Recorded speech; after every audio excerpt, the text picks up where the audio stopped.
She was sitting in the back booth with cold coffee and a broken watch when the first man came through the door with a gun already in his hand. Nobody looked up. The diner was half empty on a Tuesday night, and people in Stone Creek had learned not to make eye contact with strangers after 10. The waitress behind the counter froze mid-pour. A trucker in the corner booth went completely still. An older couple near the window grabbed each other's hands under the table. The man with the gun said, "Everybody stays calm. Nobody gets hurt." And the nurse in the back booth, the one in wrinkled scrubs, dark circles under her eyes, looking like she'd been awake for 30 hours, she looked up. Just once. Then she looked back down at her coffee. Her right hand moved to her phone beneath the table. She typed one word and hit send. Then she waited. If you're watching this right now, I need you to stay with me until the very end, because this story is going to go somewhere you will not see coming. Hit follow, tap that like button, and drop your city in the comments. I want to see exactly how far this story travels. Madison Reed had driven past the Crossroads Diner 100 times without stopping. It sat off Highway 9 on the edge of Stone Creek, one of those places that survives on truck traffic and habit. Vinyl booths the color of old mustard, fluorescent lights that buzzed slightly off-key. A pie case by the register that always had exactly 2 slices of cherry left, no matter what time you arrived. She'd stopped tonight because her shift at Riverbend Medical Center had ended at 9. Her apartment was 22 minutes in the opposite direction, and she hadn't eaten anything since 6 in the morning except half a granola bar she'd found in her locker. She was 29 years old and felt, on most days, considerably older. The hospital did that. 6 years of military service before that had done the rest. She ordered coffee and a BLT and sat in the booth farthest from the door, which was habit. Positioned herself with her back against the wall in a sight line to the entrance, which was also habit. Checked the exits, front door, kitchen corridor, emergency side exit by the restrooms, and noted the staff. One waitress, mid-40s, name tag that said Loretta, and a cook she could hear but couldn't see, clatter of pans behind the pickup window. She was tired. Not the kind of tired that sleep fixes easily. The BLT came. She ate half of it. The coffee was weak, but she drank it anyway because caffeine was caffeine, and the drive home still had deer crossings on Route 9 that she'd rather be alert for.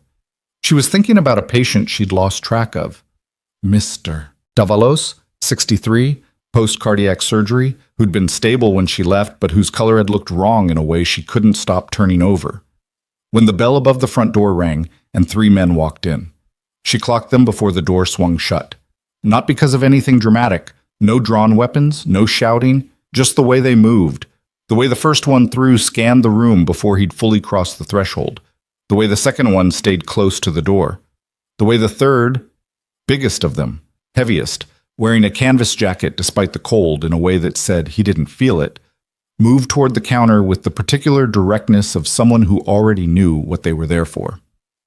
Loretta was mid-sentence with the trucker in the corner booth when the big one in the canvas jacket stepped up to the counter. "Kitchen closed?" he said. "We close at 11, Loretta said. She had good instincts. Madison could tell from the slight shift in her voice, still professional, still functional, but pitched just a half note higher. "Can I get you something to drink while you look at the menu?" "No menu," the man said. He put both hands flat on the counter. "Register." The first one through the door had already moved toward the trucker. Wallet, phone, on the table. The second one by the door flipped the deadbolt. Madison's right hand was already under the table, phone face down against her thigh. She typed without looking, 911, armed robbery, Crossroads Diner Highway, 9 Stone Creek. 3 subjects. Send now. She'd configured her emergency contact app 18 months ago, when she'd started working late shifts at Riverbend and driving home alone on rural roads. One of those precautions she'd taken without expecting to ever use. She hit send. Then she put the phone in her scrub pocket and looked up. The man who'd come in first, younger than the other 2, baseball cap pulled low, something rehearsed in his movements that made him more dangerous than the big one, not less, had spotted her.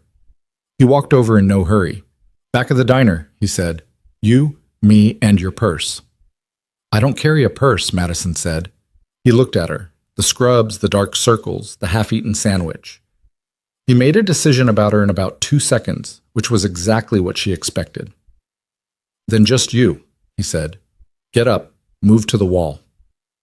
"Okay," she said. She stood up slowly, hands visible, and moved toward the wall he indicated. She kept her breathing even.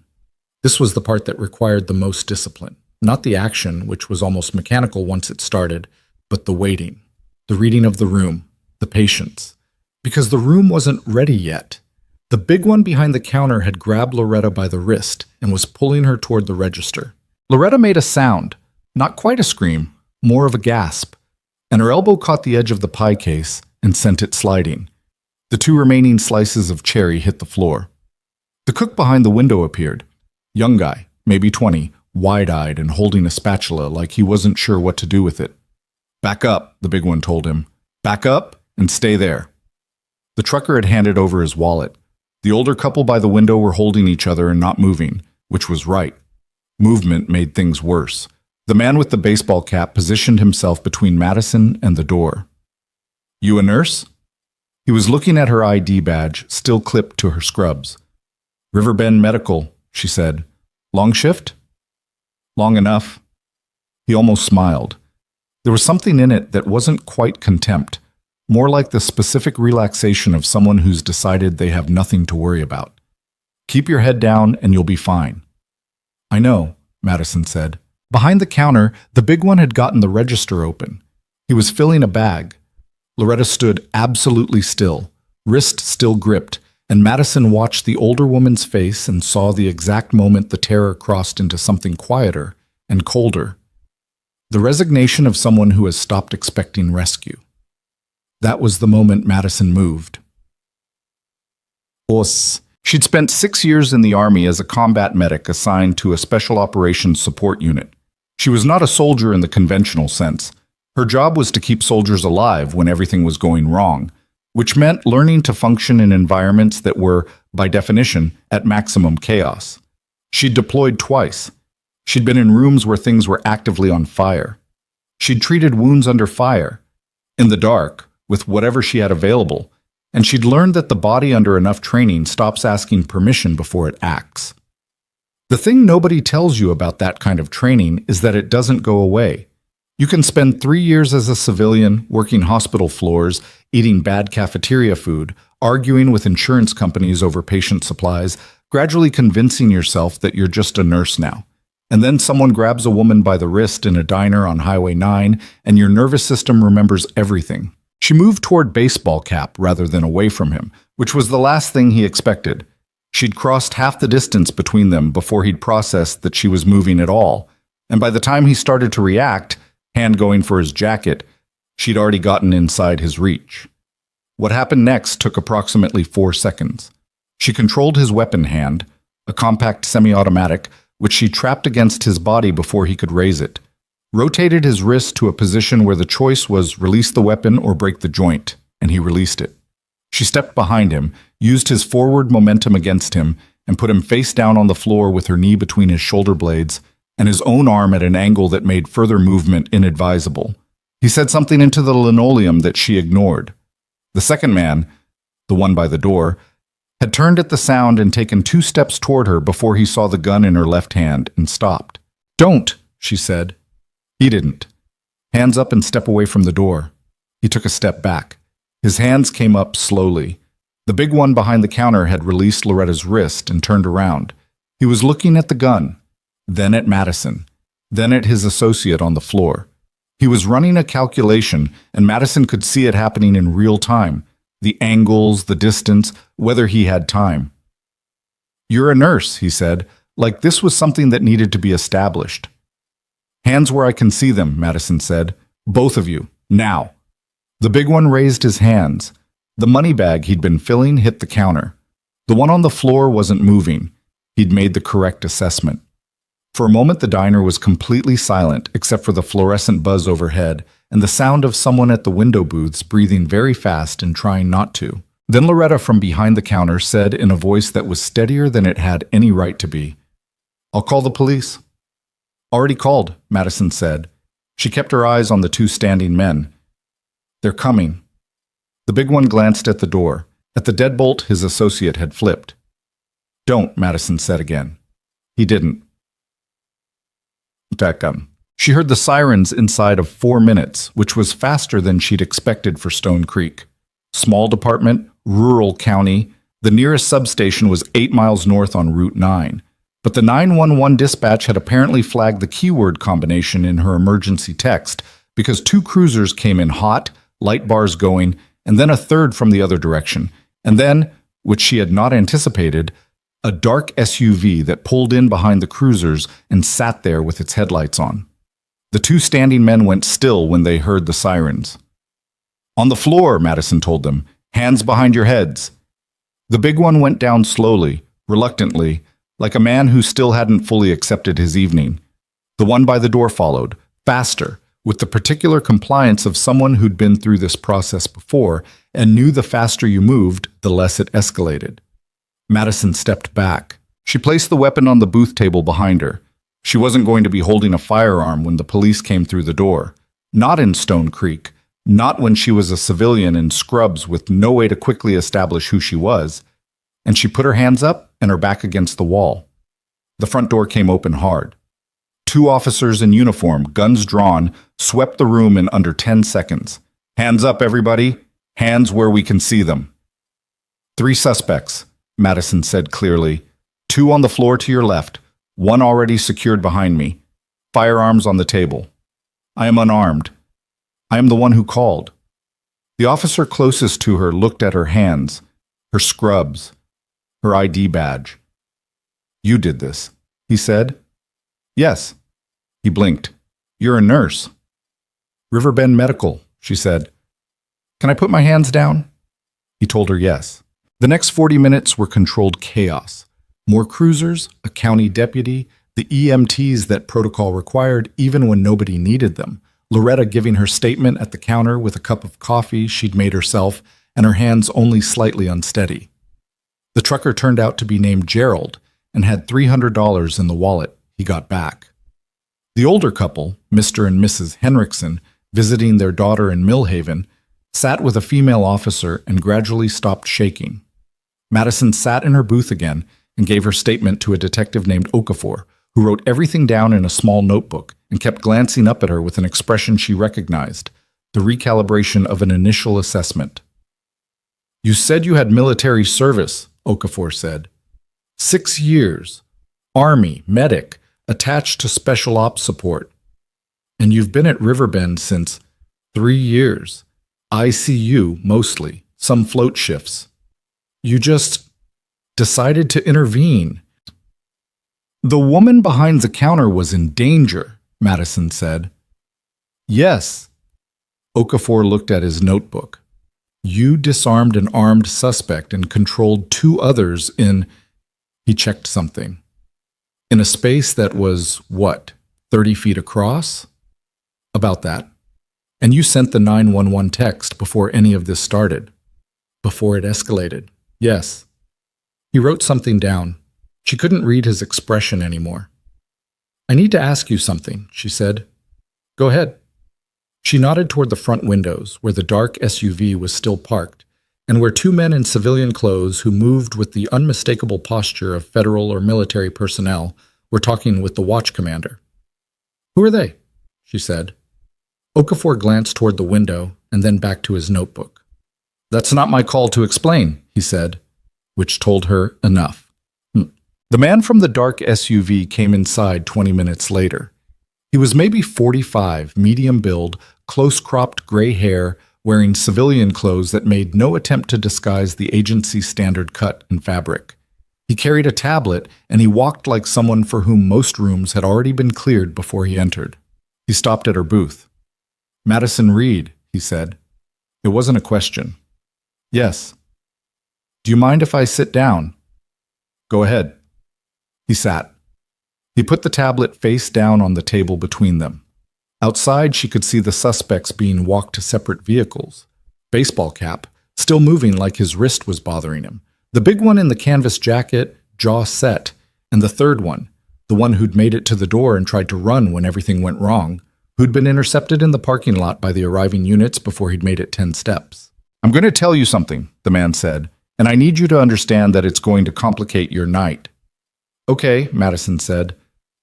"Those 3 men." He tilted his head toward the window. "We've been looking for them for about 7 weeks, not for robbery. For a robbery charge from Davenport County 3 months ago, we'd have been happy to let local handle it." He paused. "We were looking for them because of what was in the canvas jacket." She thought about the big one, the jacket that hung heavy in a way that wasn't just body mass. "What was in it?" she said. "Parts," he said. "Components. From a storage facility in Millhaven that was hit 6 weeks ago. Military-grade equipment, specialized, not the kind of thing that ends up in a diner heist by accident." He picked up the tablet, turned it toward her. "Specifically, this." She looked at the screen.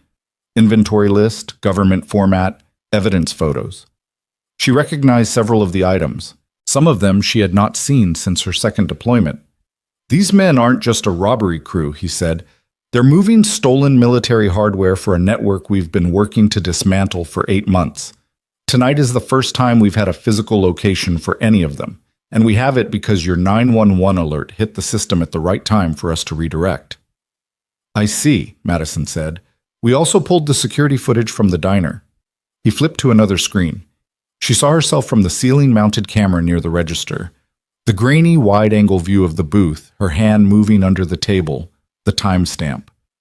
The moment she'd stood up, the 4 seconds she'd thought no one was really watching clearly. She looked at the footage and felt something she'd hoped was gone. Not discomfort exactly, but the particular exposure of being understood by someone who knew what they were looking at. "You were trained," the man said. "I was a medic. You were medic certified. You were also trained for close-quarters response situations." He said it without particular emphasis, just factually. "Your service record is accessible to us. I've had about 20 minutes with it." He put the tablet down. "You didn't have to intervene tonight." "No," she said. "Most people wouldn't have." "I'm aware." He looked at her for a moment. "What made you?" She thought about Loretta's face, the specific quality of that resignation. The moment a person decides no one is coming and they have to survive whatever happens next alone. "The woman behind the counter," Madison said. "She stopped expecting help." The man across from her was quiet for a moment. Then he nodded once. "We're going to need a formal statement," he said. "Full interview, probably tomorrow. And we may need you available through the duration of the investigation. I have a shift at 7. We'll work around it." He stood, picked up the tablet. He extended his hand and she shook it. "One more thing," he said. "The footage, the response time, the technique. Once this hits," he paused. "It will hit. You should know that." "I know," she said. After he left, she sat alone in the booth for another few minutes. The diner was quieter now. Most of the law enforcement had moved outside. The cook had come out from behind the kitchen and was sitting at the counter, still holding his spatula, staring at nothing.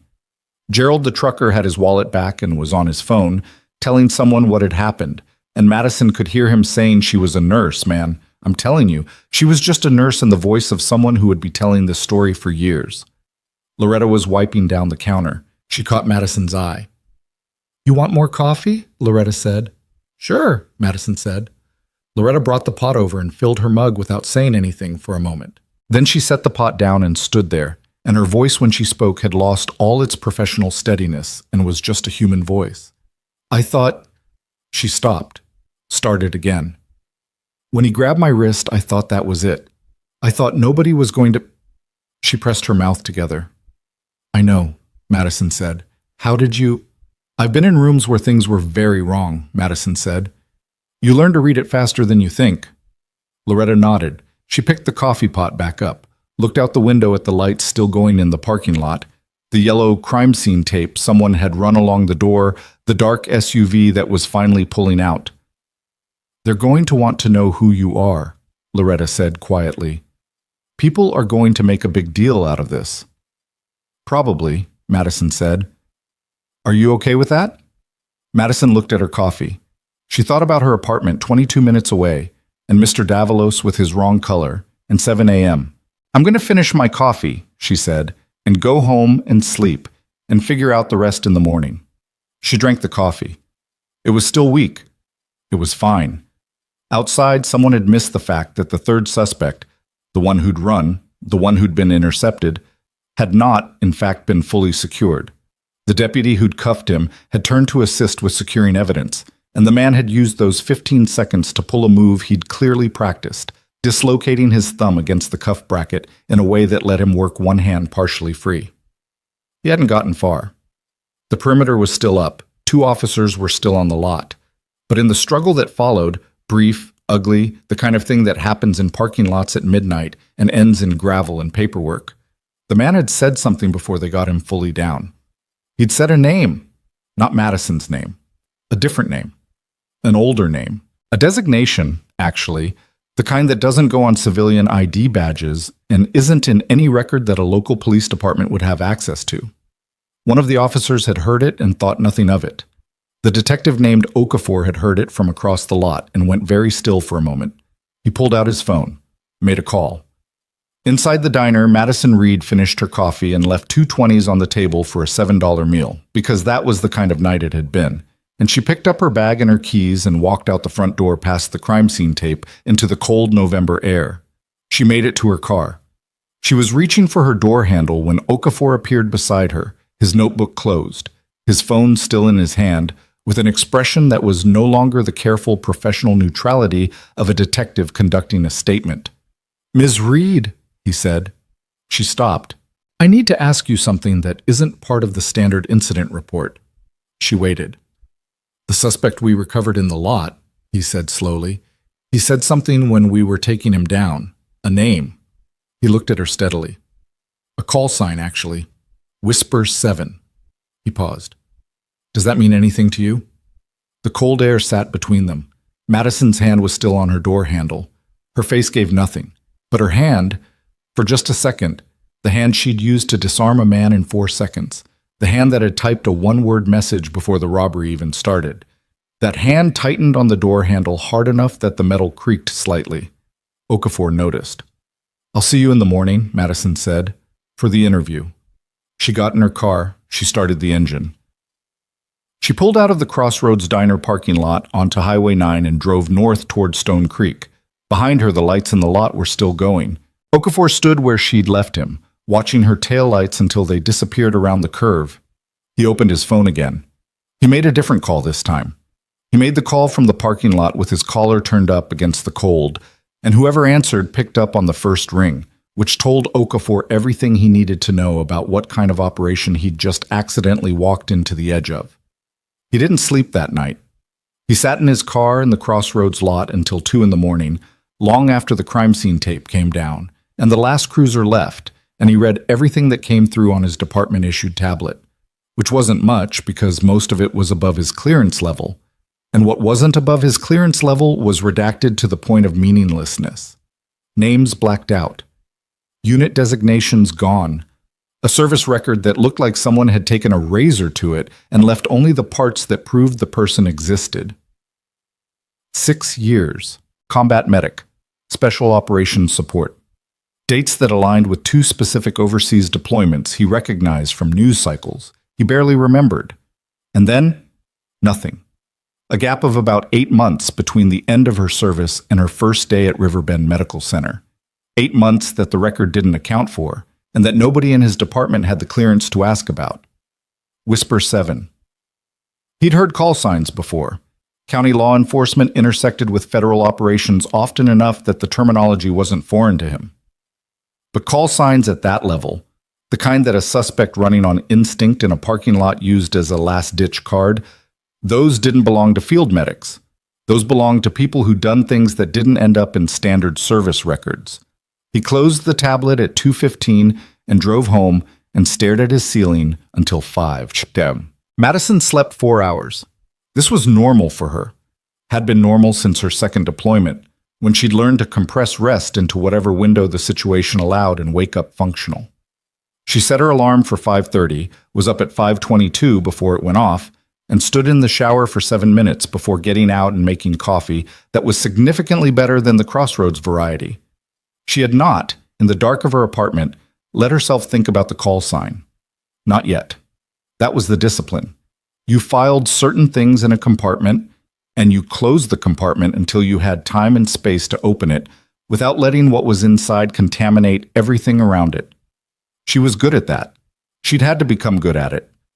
What she let herself think about was the inventory list on the federal agent's tablet, the components she'd recognized, the specific combination of equipment that, taken separately, might mean several things, but taken together meant a very particular thing. The kind of thing that explained why a robbery crew was also handling stolen military hardware, and why they'd had it in a diner in Stone Creek instead of having already moved it further down whatever pipeline they were running. They'd been stopped, or slowed. Something had interrupted their timetable, and they'd been holding the components longer than intended, which was why the man in the canvas jacket had been carrying some of it on his body rather than in a vehicle or storage. Nervous, wanting to keep the most sensitive pieces close. She knew that pattern. She'd seen it operate in other contexts in other places, and the fact that she was seeing it now, here, in Stone Creek, off Highway 9, told her that what had looked like a random robbery was not entirely random. She drank her coffee. She looked out the window at Stone Creek in the gray early morning, gas station across the street, a woman walking a dog on the sidewalk, the water tower with the town name in faded blue letters. At 6:15, her phone rang. It was not a number she recognized. She answered it anyway. Ms. Reed, a woman's voice, calm, professional, with the flat effect of someone who worked in an environment where emotional tone was a liability. My name is Special Agent Carver, Federal Task Force. I believe you spoke with one of my colleagues last night. Yes, Madison said. We'd like to move your interview to this morning, if possible. 7:30, not at the precinct. There's a federal field office on Crestline Road, the building with the gray facade. Do you know it? I'll find it. We'll need a few hours of your time. I'm aware you have a shift. I've already called Riverbend, Madison said. She had, at 5:45 while the coffee was brewing, talked to the charge nurse, explained there was a police matter, gotten a rearrangement that covered her patients until noon. I can give you until 11:30. That should be sufficient. A pause. We appreciate your cooperation. Agent Carver, Madison said. Yes. Last night, the suspect in the parking lot, what he said, is that going to be part of what we discussed this morning? A silence that was slightly longer than a simple yes or no required. Among other things, Carver said. Madison set down her coffee cup. I'll be there at 7:30. The federal field office on Crestline Road was designed to look like an insurance company, which was something a lot of federal field offices had in common. Gray facade, tinted windows, a parking lot with spaces that were never fully occupied, and a security camera above the entrance that tracked your approach from farther away than it appeared to. She arrived at 7:26 and was met at the door by a man who introduced himself as Agent Marsh, younger than she'd expected, with the clean-shaven intensity of someone who was good at his job and knew it. He walked her through a security checkpoint that was more thorough than the one at Riverbend's administrative wing, and then down a corridor to a conference room that had 2 chairs, a table, a water pitcher, and Agent Carver. Carver was in her early 50s, sharp-featured, dark blazer, hair pulled back. She stood when Madison entered and shook her hand with a grip that assessed before it greeted. Sit down, Ms. Reed. Thank you for coming in. Madison, she said, Ms. Reed is what they call me when I'm late with paperwork. Carver almost smiled. She sat down and opened a folder. Marsh stayed standing near the door. Let me be direct with you, Carver said. What happened last night at the Crossroads Diner was significant on 2 levels. The first level is the one that your local department is handling. Robbery, assault, stolen property, criminal enterprise. 3 subjects in custody, evidence secured, witness statements filed. That part is moving forward and will result in prosecution. And the second level, Madison said. The second level is what we're here to discuss. Carver turned a page in the folder. The equipment recovered from the subjects last night is part of a larger theft that occurred 6 weeks ago from a secure storage facility attached to Millhaven Regional Armory. What was taken wasn't standard issue. It was components from a specialized communications and targeting system, the kind of system that, assembled, allows for precision interference with certain military frequency bands. She looked up. You recognize what I'm describing. It wasn't a question either. I'm familiar with that category of equipment, Madison said carefully.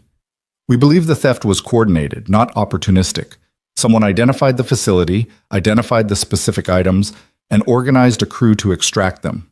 The crew last night they're not the organizers.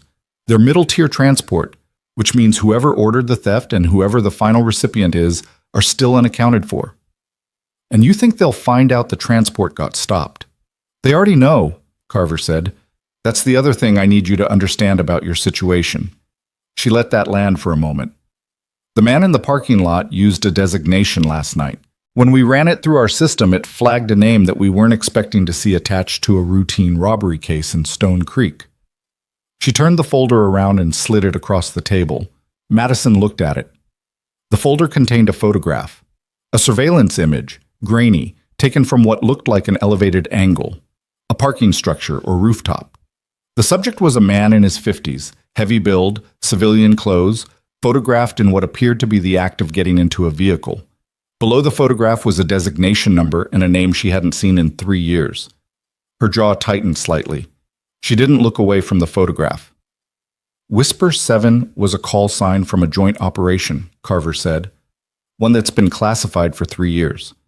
The fact that a low-level transport crew used it last night means one of two things. Either they were briefed by someone who has access to that classification, or, she paused, or they were specifically told to use it if things went wrong, Madison said quietly. As a message. Yes, Carver said. The room was quiet for a moment. To me, Madison said. We think so. She sat with that for a moment. Across the table, Carver was watching her with the careful attention of someone waiting to see which way a river would run after an obstacle. I need to understand something, Madison said finally. The robbery last night. You're telling me it wasn't random. The location, the timing. We don't know yet how much was targeted and how much was circumstance. Carver's voice was even. The crew may have chosen the crossroads because it was isolated and understaffed at that hour, which is consistent with opportunistic robbery. But the designation your name is attached to appearing in that parking lot on that night, that we can't explain as coincidence. Who is he? Madison said.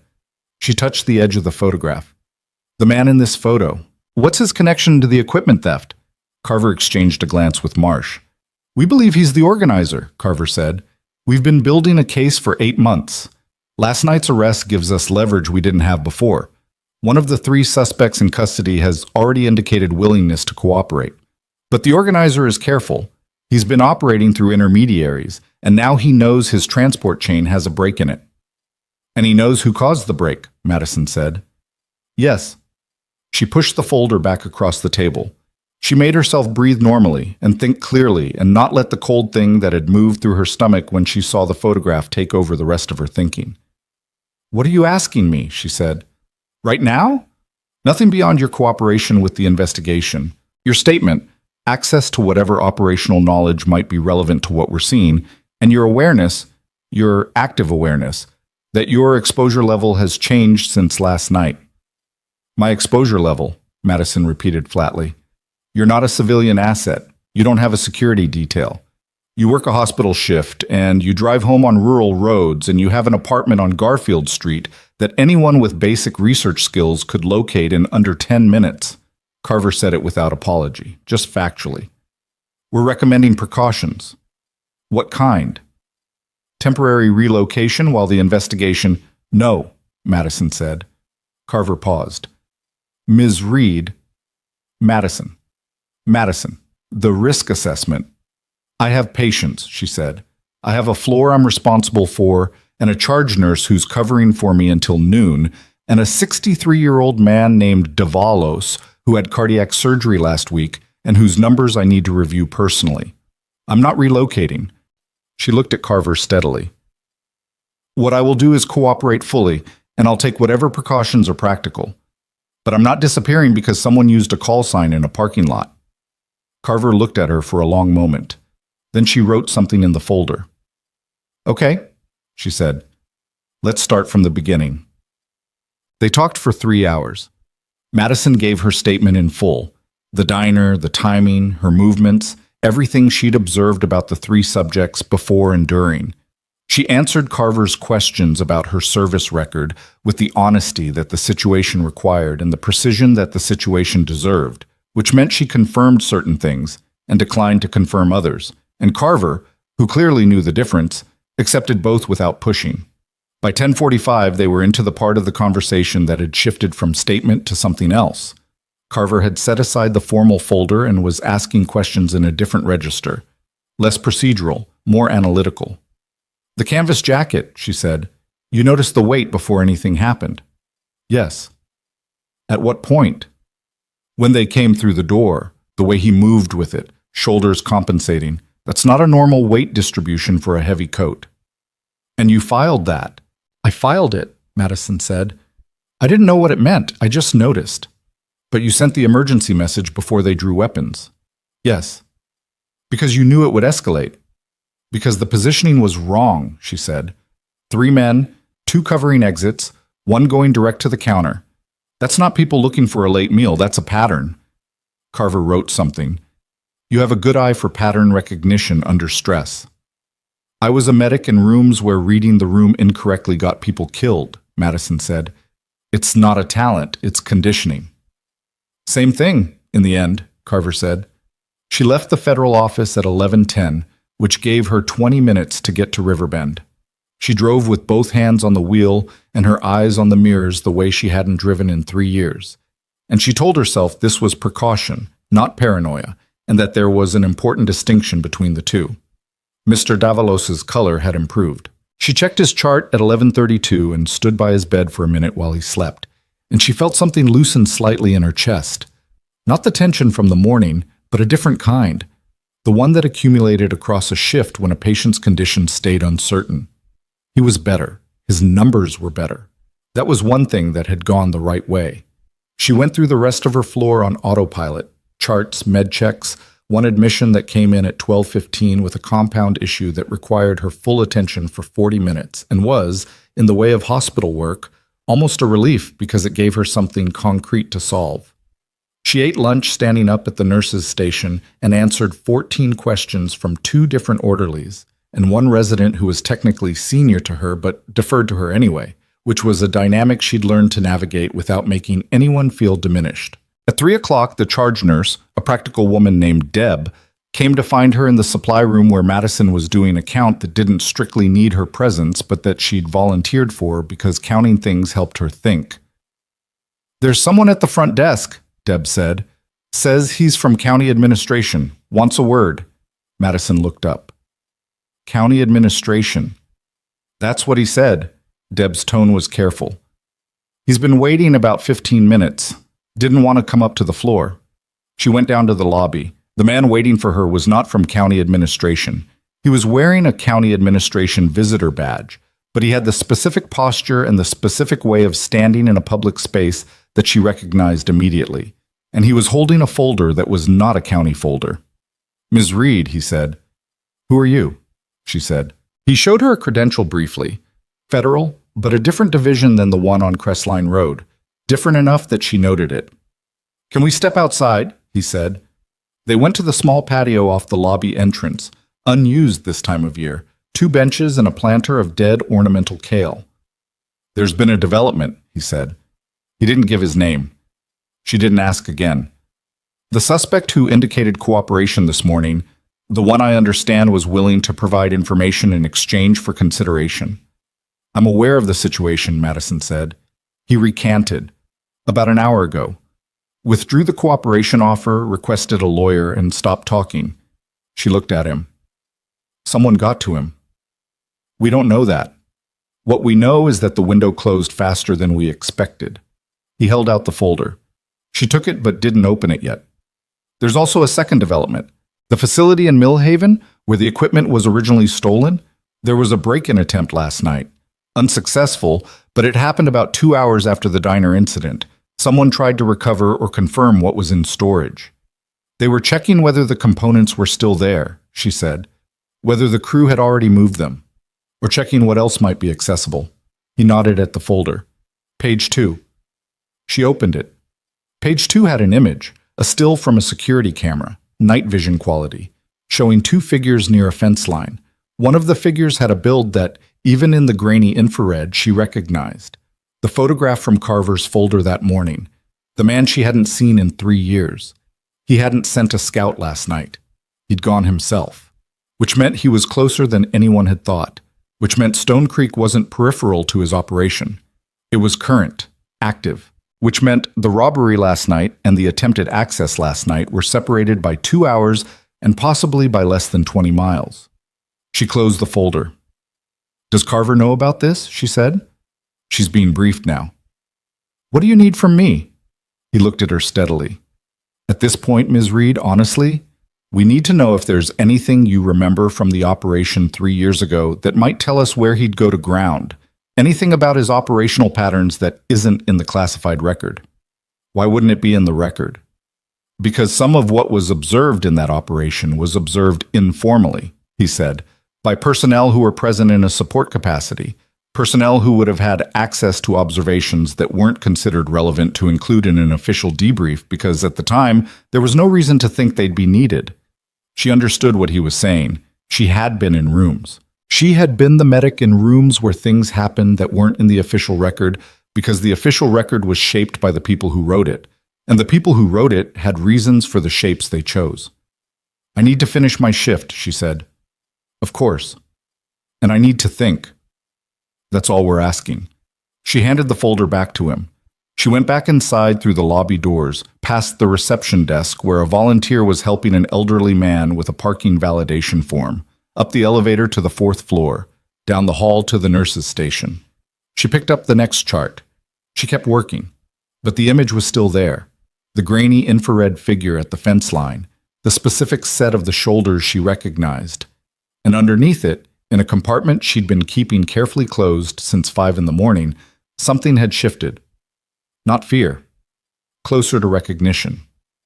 He'd used the call sign as a message. He'd used it to tell her he knew she was there. He'd sent it through a third party, through a low-level transport crew, in the ugliest and most casual way possible, like someone dropping a name at a party to remind an old colleague that they haven't been forgotten. And then he'd shown up himself, 2 hours later, 20 miles away, to check on something. She had been asking herself, since the parking lot last night, whether the Crossroads Diner had been chosen randomly, whether she had happened to sit down for a bad BLT at the wrong time in the wrong place, or whether there was a different explanation. She thought she was starting to understand the different explanation. And at 4:47, when her phone buzzed with a text from a number she did not recognize, a number with no name attached, no context, just 4 words in plain text, "Still good at waiting." She stood at the nurse's station with the phone in her hand and understood with absolute clarity that what had started at the Crossroads Diner last night had never been about the robbery at all. She stood at the nurse's station for 11 seconds. She counted them without meaning to, an old habit from situations where counting gave the brain something neutral to do while the rest of it caught up. Then she took a screenshot of the text, forwarded it to Carver's number from that morning, and put the phone face down on the counter. Deb walked by with a med cart and looked at her. "You okay?" "Fine," Madison said. "Davalos' evening check. Can you push it to 5? I need to make a call." "Already on the board," Deb said, and kept walking. Madison went to the supply room again. She called Carver. Carver answered on the second ring. "I already have it," she said, "the text. Our monitoring flagged it 40 seconds ago." "You're monitoring my phone, like..." "We flagged your number for alerts after this morning. I should have told you." She didn't sound particularly apologetic, but she didn't sound dismissive either, just factual. "We're tracing the originating number now. Likely a burner. Likely already off." "It's him," Madison said. "We believe so. He's telling me he knows where I am, that he's been watching this." She kept her voice low and even.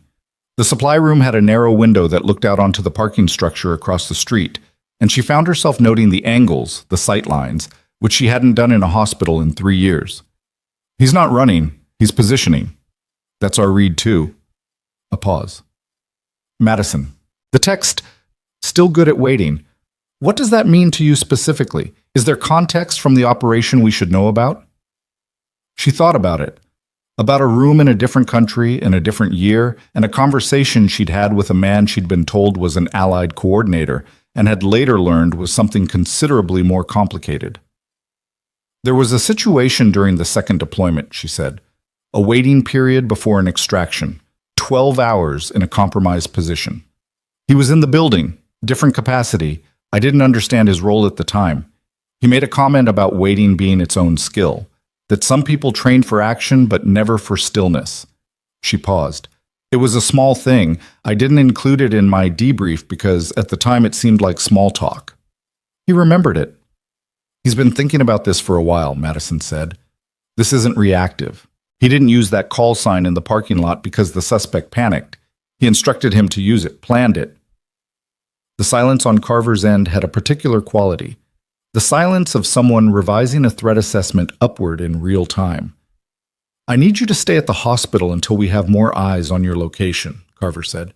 I'm sending Marsh and one other agent. They'll be there within 30 minutes. I have 4 more hours on this floor. Good. Stay on the floor. Another pause. And Madison? Don't respond to the text. I wasn't going to, she said. She ended the call. She stood in the supply room for another moment, looking at the parking structure. A car pulled out of the 3rd level. She tracked it without thinking. Blue sedan, single occupant, turned north on Garfield. Normal. She made herself look away. She went back to work. The next 2 hours moved in the strange double time of a hospital floor under pressure, slow in the way that bureaucratic systems are always slow, fast in the way that bodies don't wait for bureaucracy. A patient in 412 had a pressure reading that needed 3 rechecks and a phone call to the attending. The admission from that afternoon needed a secondary consult that the on-call resident was resistant to ordering until Madison laid out the case in terms that made resistance impractical. Mr. Davalos woke up for his evening check and looked at her with the specific alertness of a man who had been paying attention to the people coming in and out of his room. You look different, he said. His voice was still hoarse from the intubation, getting better daily. Same as always, she said. She was checking his drainage output, not looking at him. No, he said. Something's wrong. She looked at him then. He was 63, and he'd had 3 surgeries in 4 years. And he had the eyes of a man who'd learned to read the people taking care of him because that was the only information he ever had reliable access to. Nothing that affects you, she said, which was true, and was also the most honest answer she could give. He watched her for another moment. You going to be okay? Yes, she said, and then, because he deserved better than an automatic yes, I think so. He nodded slowly. I'll take that, he said. Marsh arrived at 6:10. He came in civilian clothes, introduced himself to reception as a patient visitor, and found Madison at the nurse's station with the specific directness of someone who'd been briefed on the floor layout before he arrived. We've got a vehicle on the structure across the street, he said quietly, standing beside her like he was reviewing a chart. 3rd level, been there since approximately 4 p.m. We ran the plates, registered to a rental company in Davenport County, rented yesterday morning under a name that doesn't match any known associate in our current network. Yesterday morning, she said, before the diner. Yes. So the timeline is longer than we thought. Yes. He kept his voice level. Agent Carver is coordinating with County to approach the vehicle. She wants you to know we're moving on this tonight. Tonight. There's a window. The cooperative suspect recanted, but we have the physical evidence from last night, and we have the security footage from Mill Haven, and we have the text. That's enough to apply for an intercept warrant, which we've been doing for the last 4 hours. If we can locate and confirm his position, he'll move, Madison said. If he knows you're close, and he will know, because he's been watching this building for at least 2 hours, he'll move before you can close the distance. We're aware. What's Carver's plan? Marsh looked at her steadily. She was hoping you might have a thought on that, he said. The understated quality of it told her this had been the real point of sending Marsh to the hospital in person rather than just maintaining phone contact. Carver was good at what she did. She'd built an 8-month case on an operational ghost who moved through intermediaries and covered his tracks. And now she had a 2-hour window and a subject who was watching the building and would vanish the moment tactical vehicles appeared on Garfield Street. Madison looked at the nurse's station. At the medication board, the chart rack, the mundane organized infrastructure of a floor that ran on routine. "He sent me a text," she said. "An invitation, basically. He wants me to respond." "We know. If I respond, he'll tell me where to go.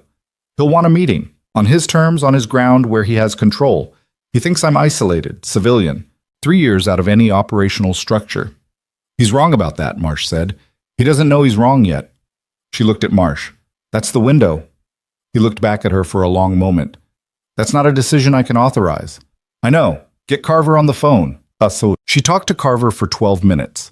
Most of it was Carver outlining reasons why using Madison as an active lure in a federal operation was outside protocol, outside authorization, and outside what Carver was willing to approve without a chain of command sign-off that would take hours they might not have.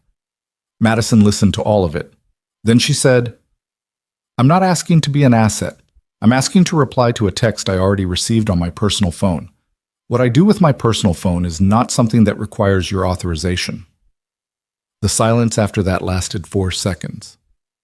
"If you reply," Carver said carefully, "and if a meeting is proposed, you do not go to that meeting without full coverage." "Agreed."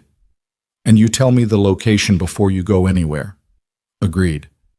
"And you understand that if this goes sideways, if he's made us, and this is a counterplay—" "I understand the risk," Madison said.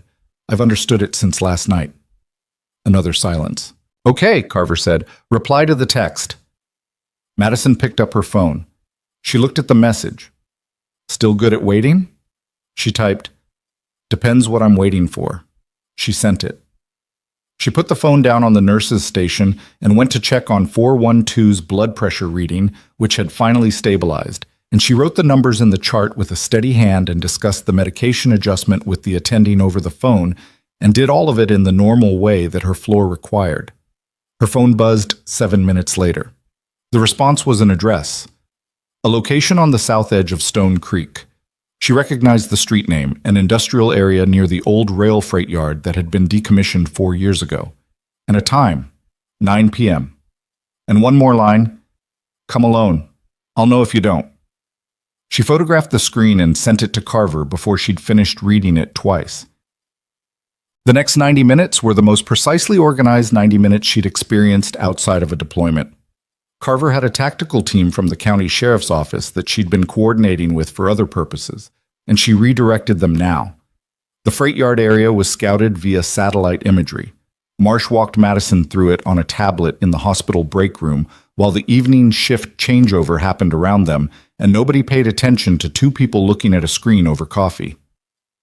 The location was a converted warehouse on the yard's eastern edge, still structurally sound, used intermittently for legitimate storage but accessible enough that someone who knew the area could move through it freely. 3 entry points, 2 vehicle access routes, sight lines from the roof of the adjacent building. "He'll have someone on that roof," Madison said. "We'll have someone there first," Marsh said. "He'll check." "We'll be there before he checks." Marsh looked at the image. "The interior.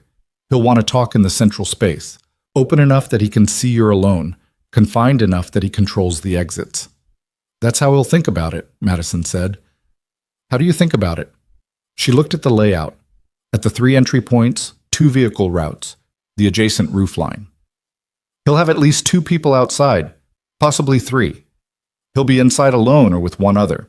He's a man who values the impression of confidence, and showing up with visible muscle undermines that impression." She paused.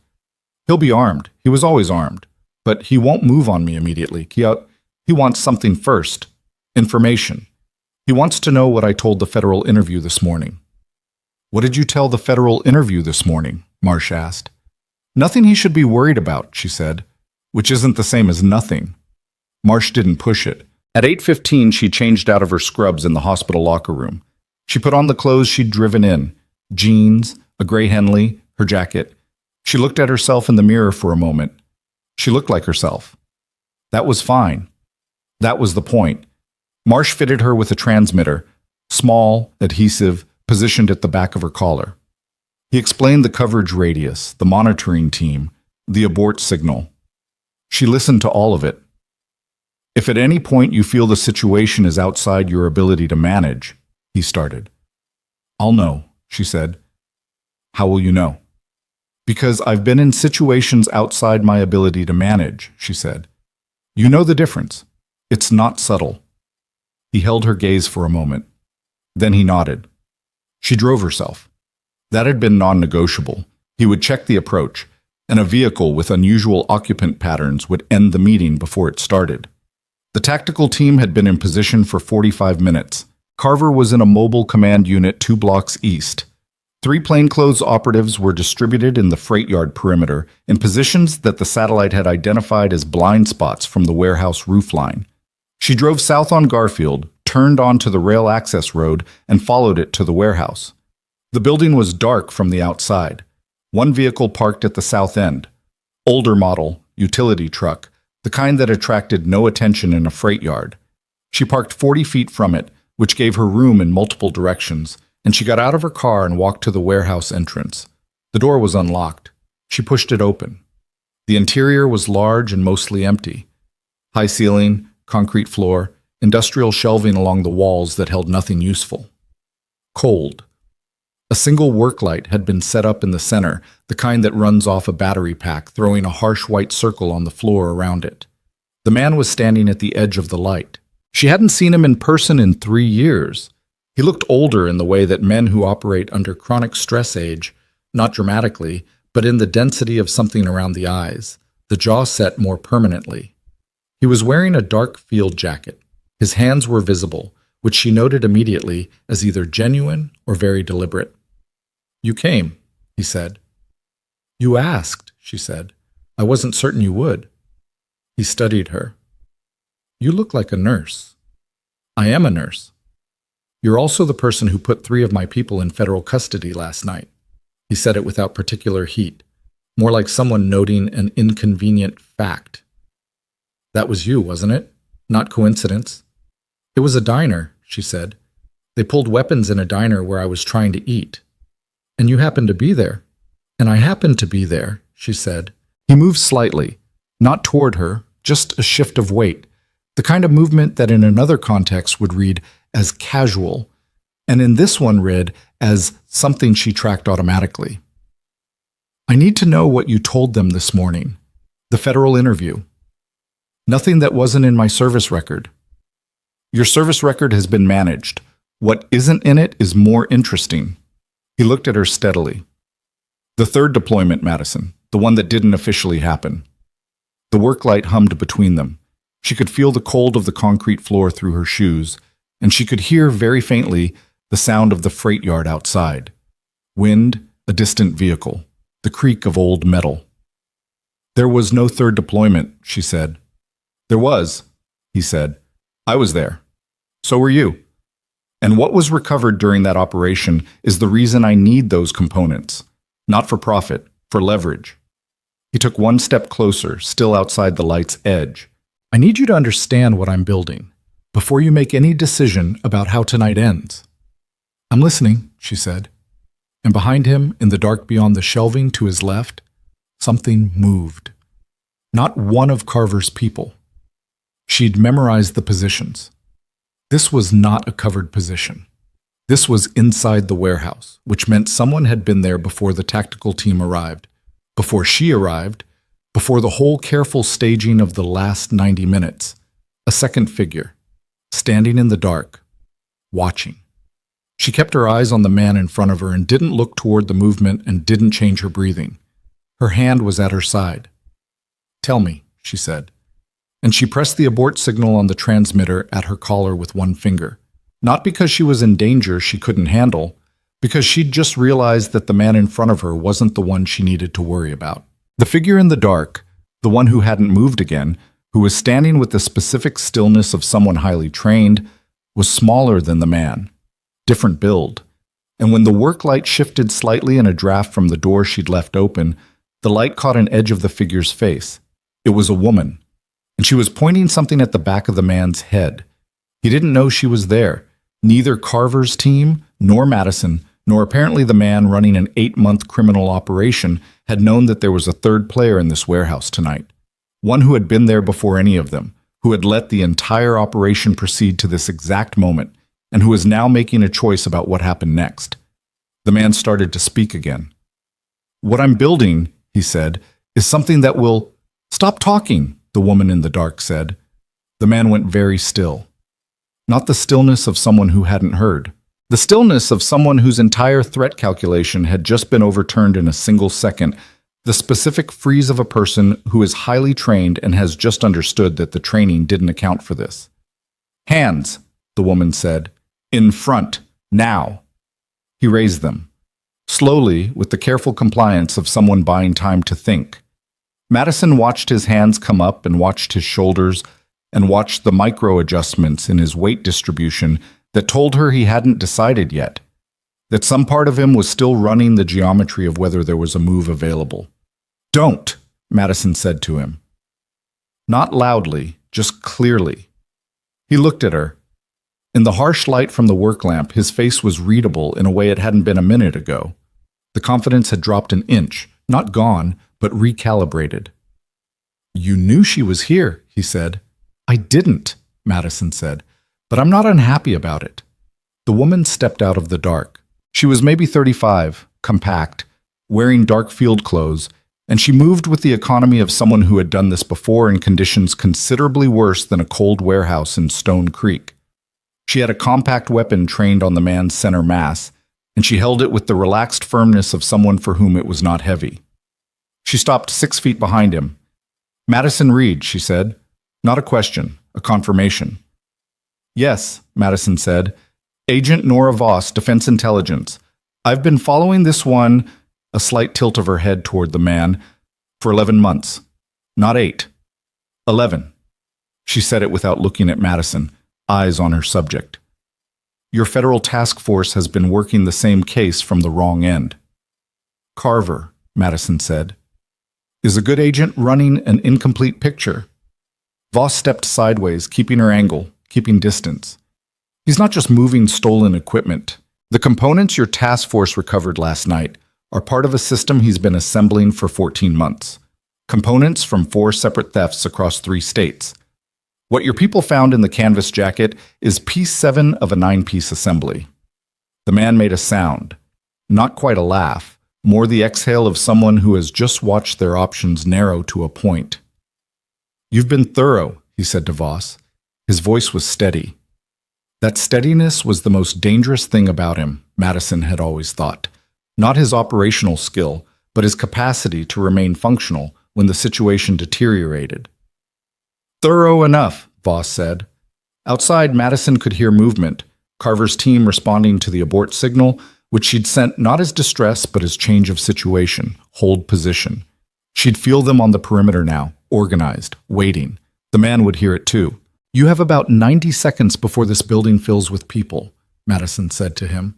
"However you thought tonight ended, it doesn't end that way." He looked at her for a long moment. The hand stayed up. "The third deployment," he said quietly. "You know what I built. You were in that room." "I was the medic in that room," she said. "I was there to keep people alive. Whatever else happened in it, that was yours. You never reported it." "I reported what I observed in my capacity," she said. "I'm not responsible for what other people chose not to put in their records." Something moved behind his eyes. Not defeat. Something older than that. The specific look of a man who has spent a long time constructing a version of events where his choices were reasonable and is standing at the moment where the construction stops holding. "You should have stayed out of the diner," he said. "Probably," she said. "But I was hungry."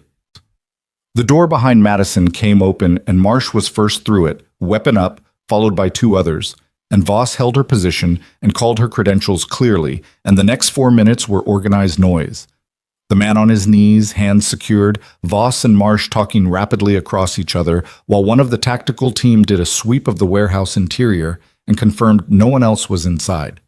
Madison stood at the edge of the work light and watched it all happen, and felt, not triumph, but the specific deflation of a situation resolving. Like the moment after a patient stabilizes, when the adrenaline doesn't go anywhere useful, but leaves anyway. Carver came in at the 4-minute mark. She looked at Voss first, then at Madison, then at the man being walked toward the door. 11 months, she said to Voss. 11 months, Voss said. Carver closed her eyes for exactly 1 second. You could have coordinated. I couldn't risk a compromised channel, Voss said. Your case had a leak. Small one, but enough. That's how he knew to use the call sign.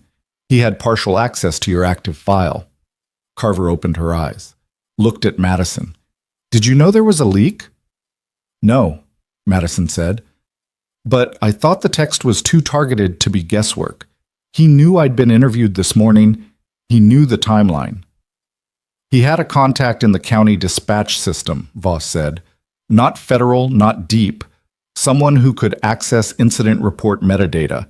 Enough to know when a flagged name appeared in a 911 log. The 911 text, Madison said. Last night. Yes. Your name hit the system, it got flagged by his contact, and by 6 this morning, he knew you were involved. Voss finally lowered her weapon, safed it, holstered it with the smooth movement of someone doing it for the 10,000th time. The diner was circumstance, but he knew you, from before, and he decided to use it. The call sign was a test, Madison said, to see if you'd run or stay. She hadn't run. She'd forwarded a text to a federal agent and gone back to checking blood pressure readings, which was perhaps the most accurate possible summary of who she'd become in 3 years of civilian life. Someone who had learned to hold 2 kinds of competence at the same time without letting either one erase the other. They were at the federal field office on Crestline Road until 2 in the morning. Not in a conference room this time, in a larger operations space, multiple screens, Voss and Carver and Marsh, and 3 other people Madison hadn't met, and a video call with 2 people in suits who were identified only by their agency designations and who asked questions in the precise, compressed language of people for whom time is always short. Madison gave a full account. Everything. The 3rd deployment, the room, what she'd observed in her capacity as the medic in it. The man who would later become the subject of an 11-month investigation conducting what he'd called a coordination meeting with parties she'd understood at the time to be allied contacts and had later gradually come to understand were not. She had not reported it because she hadn't understood what she was seeing. That was true. It was also true that she'd filed it in a compartment and closed the compartment and gotten out of the service and gone to nursing school and spent 3 years in a hospital on Garfield Street choosing, daily, not to think about it. Why didn't you come forward when you left service? One of the suits on the video call asked. Because I didn't have enough, she said. An observation without context. A meeting in a room that had other explanations. I wasn't going to blow up a classified operation on an incomplete read. But you knew something was wrong. I knew something was uncomfortable, she said. Those aren't the same thing. The suit was quiet for a moment. They became the same thing last night. Yes, Madison said. At one point, Carver stepped out to make calls, and Voss sat down across from Madison with 2 cups of coffee and slid one across the table without asking. You held together well in there, Voss said. The warehouse. I've been in worse rooms, Madison said. I know. I've read your file. Voss wrapped both hands around her own cup. She looked tired in a way that 11 months of solo surveillance would explain. He was going to use you. If you'd engaged with him earlier, responded to the call sign, made contact before last night, he'd have tried to recruit you or leverage you. He had a theory that you were a loose end he could either close or use. What changed his theory? You spent 3 years being a nurse, Voss said. He didn't know what to do with that. It didn't fit his model of how people like you operate. People like me, Madison said. People who were good at what they did and then stopped, Voss said. Not unkindly. He thought it was cover. He thought you were running something or waiting for something. He couldn't accept that you'd just stopped. Madison looked at her coffee. I didn't stop, she said. I changed what I was doing. Right, Voss said. He never understood that distinction. By the time the session ended and the immediate paperwork was filed and Carver had outlined the next steps in terms that covered the coming weeks rather than the coming days, it was clear that the scope of what had been opened in a diner on Highway 9 on a Tuesday night was considerably larger than 3 men in custody and a canvas jacket full of stolen components. The man's name was Drace. Bernard Drace, though he'd operated under 3 different working names in 11 months, and the federal record that Voss built was dense and precise. 14 months of component acquisition, a network of 9 intermediaries, a buyer and a foreign supply chain that the intelligence community had been trying to map for 2 years. The components recovered from the diner and from Drace's possession in the warehouse represented the 7th and 8th pieces of a targeting system that, fully assembled, could disrupt military communication frequencies across a 40-mile radius. Not a weapon in the conventional sense. A disruptor. The kind of thing that didn't kill anyone directly, but made it possible to kill a great many people by silencing the systems designed to prevent it. Drace had not invented this plan. He was an engineer of criminal logistics, not an ideologue. He'd been commissioned, paid very well, by someone whose identity Voss's investigation had partially mapped, and Carver's had not, to assemble and deliver the system to a point of transfer. He'd been 4 to 6 weeks from completion when the Crossroads Diner put 3 of his transport crew in custody and his assembly timeline in pieces. He was going to use tonight to get ahead of it, Voss told the group at 2 a.m. He thought if he could contain Madison, understand what she'd told the investigation, assess whether she was a liability, he could reroute the remaining components through a backup channel and still make the delivery window. What was the delivery window? Marsh asked. 18 days, Voss said. Which we've now disrupted, Carver said. Which we've disrupted partially. The buyer is still out there. The remaining component, piece 9, has not been located. Drace will not tell us where it is voluntarily. He's already stopped talking. The room was quiet for a moment. He'll make a deal, one of the suits on the video said. Eventually. They always calculate the math. He'll take time to do the calculation, Voss said. Time we may not have if the buyer has a secondary acquisition source. Madison had been listening without speaking for 20 minutes. She looked at the inventory list on the near screen. 8 components documented, 1 outstanding. The backup channel he mentioned, she said. Everyone looked at her. He told me tonight he had a backup. He was going to reroute through it. He didn't say where. He might not have said where, but he said it, Carver said. That's admissible context. There's more, Madison said. In the warehouse, before Voss spoke, he said what he was building was for leverage, not for the buyer.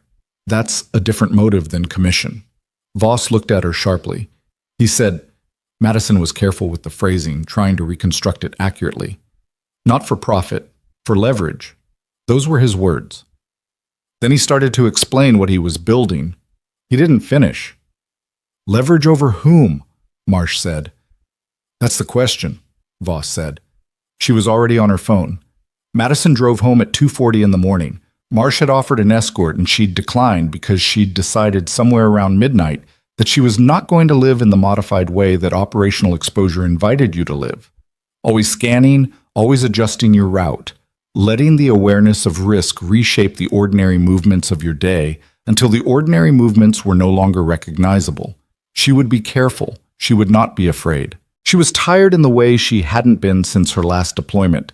The tiredness that comes not from lack of sleep, but from sustained high-level functioning, from hours of being fully present in situations that demanded everything available, and then some.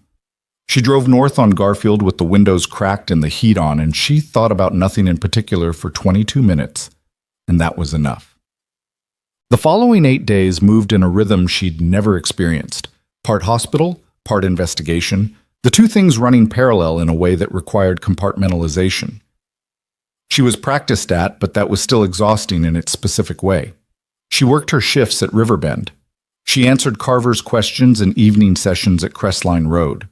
She gave 2 additional formal statements to the suits on the video call, which had expanded to 4 people by the 3rd session. She helped Voss reconstruct the operational timeline of the 3rd deployment from memory. Not what was in the classified record, but what she'd observed as the medic in the room, the small details that hadn't seemed worth including in an official debrief, and that now, assembled with everything else Voss had built, filled in gaps that 11 months of surveillance hadn't been able to close. Drace did not make a deal in the first 8 days. He sat in federal custody with a lawyer and said nothing, which his lawyer probably advised, and which was, Madison thought, ultimately a losing strategy. The kind of silence that feels like control but is actually just postponing an outcome that the evidence made inevitable. The warehouse had given them more than Drace. His vehicle, the utility truck parked at the south end, had a concealed compartment under the cargo bed that he clearly hadn't anticipated being searched this thoroughly. Inside, documentation. Not digital, not encrypted. Paper records, handwritten in a personal shorthand that took Voss's team 3 days to partially decode. Contact designations, location codes, a transfer schedule with dates and reference points. The ninth component was in a storage unit in Caulfield, 40 miles west. They recovered it on the 5th day of Drace's custody, with Voss and a federal team and a county deputy who looked at what came out of the unit and said, very quietly, "What is that?" In the voice of someone who has just understood that their county had been adjacent to something considerably larger than their county. The buyer's secondary source did not exist, or if it existed, it couldn't be activated in time. Without the ninth component, the system was inoperable. Without the delivery, the commission was void. Without Drace free and functional, the intermediary network had no coordinator and began to fragment under the pressure of federal attention in ways that revealed, day by day, the names and locations of people who'd been operating under the assumption that they were invisible. They were not invisible. They had just been, until last Tuesday, insufficiently observed. On the 9th day, Drace's lawyer called Carver. He wanted to talk about terms. Madison was on a day shift when Carver called to tell her. She stepped into the supply room. It had become her phone room, which Deb had noticed and not commented on, which was one of the things Madison appreciated about Deb, and listened to Carver's account of the morning's developments. "He's cooperating," Carver said. "Fully, as of this morning. We're getting the buyer's network, the commission structure, the full 14-month acquisition timeline, everything." "What did he get in return?" "Reduced charge count. He won't walk away from this. He's looking at significant federal time regardless of the deal. But his lawyer got him a package that takes some of the harder counts off the table." "The leverage," Madison said. "What was he going to use the system for?" A pause. "The buyer," Carver said, "is a private entity, not a state actor, not a government. A private security contractor operating in a region where the ability to disrupt military communication frequencies is worth an enormous amount of money to the right client. Drace was going to deliver the system, collect the commission, and then, separately after delivery, use the documentation of the transaction as leverage over the contractor. Blackmail, essentially. He was going to get paid twice. "And the leverage he mentioned to me was his exit strategy," Carver said. "He told you it wasn't for profit because he'd drawn a moral distinction in his own head between the commission and the blackmail. The commission was business. The blackmail was, I don't know what he thought it was. Insurance. He was going to steal from the people he was stealing for," Madison said. "And he thought that was the clever part," Carver said. "It's almost impressive." "It's not impressive," Madison said. "No," Carver agreed, "it's not." After the call, she stood in the supply room for a moment. She thought about Drace in the warehouse, the steadiness in his voice, the careful quality of his explanation, the sense he projected of a man who had thought everything through. He had thought a great many things through. He just hadn't thought through a nurse eating a BLT at the Crossroads Diner on a Tuesday night, which was the kind of thing that careful men missed, because careful men modeled the world in terms of other careful men. She went back to the floor. Mr. Davalos was being discharged that afternoon. His numbers had been clean for 4 consecutive days, and the attending had signed off that morning. She stopped by his room while he was getting his discharge paperwork together, sitting on the edge of the bed in civilian clothes that made him look smaller than he did in the hospital gown, in the way that discharge day always revealed how much the institution had been holding people upright. "You look better," he said when she came in. "You're one to talk," she said. "You're going home." "I heard some things," he said carefully. "Around the floor. Nurses talk. Nurses always talk. Something about you." He looked at her steadily. "Something about what happened last week, out at that diner." "Rumors on a hospital floor," she said. "Mostly unreliable." "The ones I heard didn't sound unreliable," he said. They sounded like you, actually, the way you handle things. Quiet." She checked his discharge paperwork without responding, which was not a denial. "My daughter's picking me up," he said. "In about an hour. She wants to meet you." I'll be on the floor, Madison said. He nodded. Then, in the voice he used for things he wanted to say precisely, "Thank you for the other night, whatever it was you said." She looked at him. "When I asked if you were okay," he said, "you said you thought so. You didn't just say yes." He paused. "It meant something, that you actually answered." She put his paperwork in order and set it on the tray beside him. "Good luck, Mr. Davalos," she said. "That's it?" he said. "You don't need a speech," she said. "You're going home." The press broke on the 11th day. She'd known it was coming. Carver had warned her, Marsh had warned her, Voss had been less diplomatic about it, and said simply, "This is going to be loud. You should prepare for loud." Stone Creek was a small city, and the Crossroads Diner was a known location, and 3 people had been sitting in the restaurant that night who were not law enforcement, not federal investigators, not bound by any non-disclosure: Gerald, the trucker, and the Henriksons from Millhaven. Gerald, she later learned, had already told the story to everyone he knew, which was a considerable number of people spread across 4 states. The county paper ran it first: "Local nurse disarms armed robbery crew, triggers federal investigation," with a photograph sourced from her hospital ID badge that was mildly unflattering and also, she acknowledged, deeply accurate. She looked tired in it. She looked like a nurse who had worked a long shift and was ready to go home. The wire services picked it up within 6 hours. By the following morning, it had been picked up regionally, and by 48 hours after that, it had gone somewhere she hadn't anticipated. Not just local news, not just a crime story, but something that people were sharing in a way that the specific image of a nurse in scrubs who had done what she'd done apparently activated in people something she didn't have a word for, but that Loretta, who called her on day 12, described as, "It's like people needed to hear about somebody who just did the right thing without making a production of it." "I went out for a sandwich," Madison said. "I know," Loretta said. "That's the part people can't get over." A pause. "That photo they're using, of you, the ID badge one." "I know, it's not great." "No, it is," Loretta said. "That's the thing. You look like yourself. That's why people keep sharing it." The hospital administrator called on day 13 doctor. Whitmore, who ran Riverbend's executive office and who Madison had spoken to maybe 4 times in 3 years, each time about something administrative. He called her into his office on a Thursday afternoon between her 12 and 4 chart blocks, and she sat across from him in a chair that was nicer than anything on the nursing floor and waited for whatever the institutional version of this moment was going to be. "You've put Riverbend in a significant public spotlight," he said. "I wasn't representing Riverbend," she said. "I was eating a sandwich." "Your ID badge was in the photograph used in 300 news outlets." She didn't have a response to that. "I'm not complaining," Whitmore said. "I want to be clear. What I'm trying to navigate is how to respond to the volume of attention, and to be honest with you, Madison, the question of whether we've been adequately recognizing what we have in this department." "I'm an ICU float nurse," she said. "You're a combat-trained medic with 6 years of special operations support experience who has been working our floors for 3 years at a staff nurse salary." He looked at her over his desk. "I did some reading this week." "I'm a nurse," she said. "That's what I'm here to do." "I know," he said. "But there's a recognition ceremony being organized.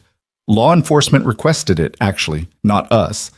And Riverbend would like to be part of it, if you're willing." She looked at the window behind him.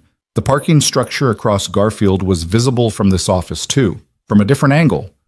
She thought about the 3rd-level vehicle that had been there on day 1, and how empty the structure looked now, and how that emptiness was not the absence of threat, but the resolution of a specific one. "When?" she said. 2 weeks, he said. "We can discuss the details at your convenience." She nodded. She stood up to leave. "One more thing," Whitmore said. She turned. "There's been an inquiry, not from the press, from the county medical board, specifically from a Dr. Rice on the oversight committee. He's been asking questions about your conduct." She stopped. "What kind of questions?" she said. "Questions about whether your involvement in a federal law enforcement matter constitutes a conflict of interest with your patient care responsibilities, whether you were absent from duties in ways that compromised care standards, whether your background, was something Riverbend should have disclosed to oversight when you were hired. The quality of the air in the room changed. Dr. Rice, she said, I don't know him. He's been on the oversight committee for 4 years. He's known for being, Whitmore chose his words with visible care, thorough in his interpretation of board authority. Thorough, she said. The inquiry came in on day 8, the day after the wire services ran the story. Whitmore looked at her steadily. I've been managing it, but I wanted you to know it exists. She thought about the timing. Day 8, the day after the story broke, when the national version of what she'd done had hit the public feed and people were sharing the ID badge photo, and Loretta was talking about what it meant to people. Someone had read those stories and made a phone call to a medical oversight committee. Did Dr. Rice give a reason for the specific timing? She said. He said he became aware of the situation through news coverage. And before news coverage, he had no concerns. Apparently not, Whitmore said. She stood with that for a moment. What does he want specifically? A review of your employment file, your conduct during the relevant days, potentially a formal inquiry before the board. Whitmore's voice was careful. I want you to understand Riverbend is not cooperating with this beyond what we're legally obligated to. But I can't block a board inquiry if one is formally initiated. I understand, she said. If there are things in your background that you're concerned about, there aren't, she said. I've done nothing wrong. My patients received appropriate care.